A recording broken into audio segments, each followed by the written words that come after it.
I have a story to tell. This is not an awkward moment story, hence why the title doesn't say awkward moments. This story is literally about three Jews and a black guy. Yesterday, I was on my way to a friend's house, and I was driving through town, and I see on the side of the road three Hasidic Jews, and they're hitchhiking. And my first thought is, I don't remember the last time I've seen someone hitchhiking. And so this stands out to me, and then I keep driving. But then when I get a couple meters away, I realize, wait, these guys actually, they really legitimately need a ride. I should pull over and I should turn around and give them a ride.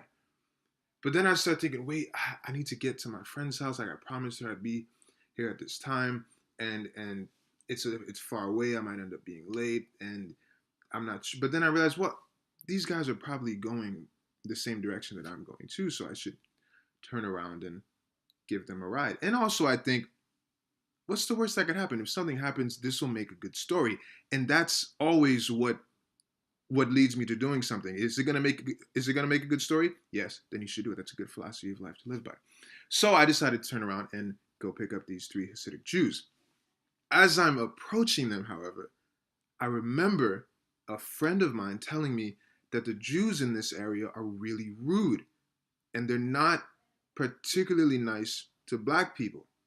So this is going through my head and I'm thinking this could end badly. Like this is not looking like a good situation. So I have a choice now. I can either entertain this stereotype or I can engage it. So I decide, let me engage it. So I pull up to these three Hasidic Jews on the side of the road and I roll my window down and I look at them and I say, hey, do you guys need a ride? And they all have this look of shock on their face. And one of them turns to the other and literally says, do we need a ride? I don't yeah, I guess we do. And so I look at him and I say, yeah, get in the car. Get in the car. So they get in the car and we drive off. And so now, they're in the car and I'm just all of my workers in my head are like going crazy with all of the biblical irony of this situation. And we're driving and I'm asking their name and they're like, what's your name? And I'm like, I'm the Good Samaritan. Nice to meet you. I'm just kidding, I didn't say that. I said my name's Manuel. His name is Eli, Mordecai, and another name that I forgot how to pronounce. So we're driving along, okay? And everything's going smooth. And I'm thinking, should I play some music? What music do I play? Do I play Christian music or is that going to be offensive?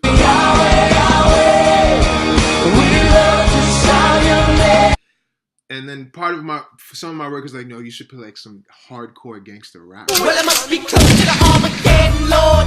No, that I won't fly by that list. But I decided to play it safe and like just keep the radio off. So we're driving and we're making small talk and in my head I'm thinking I legitimately have always wanted to learn more about Jewish culture, but I never knew like a smooth way to segue that into the conversation. Like, how do I start?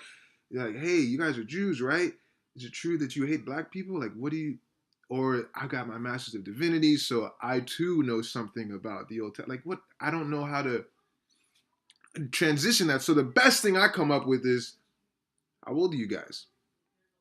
And so the guy in the passenger seat is like, I'm 19. And so are the guys in the back. So, oh, that's great, that's great. And then he asks, what do you do? And now, oh, great, the door is wide open now. And I say, well, I am a creative arts coordinator at a Christian college. And I'm responsible for integrating creative arts into our worship services. And once I say worship, you can feel like them relax. You're like, oh, yes, he's not a killer. Or he's a worshiper. Like worship will always change the atmosphere. That's a word.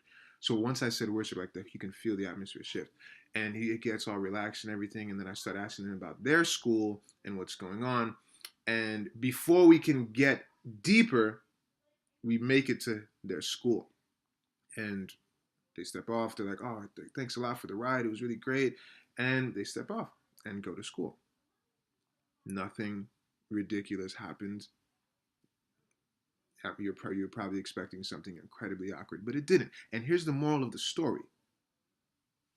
I had a choice to go along with this stereotype I had heard of Hasidic Jews, that they were rude to black people, and I could have just drawn off and let that stereotype play in my head. Here's the moral of the story. Don't entertain stereotypes. Engage them. Doesn't mean that you have to be confrontational about it and like go whatever, but engage them. Because when we leave racial biases in our heads unchecked, unchallenged, that's how racism is allowed to stay alive. So don't entertain stereotypes. Engage them. Hope you enjoyed.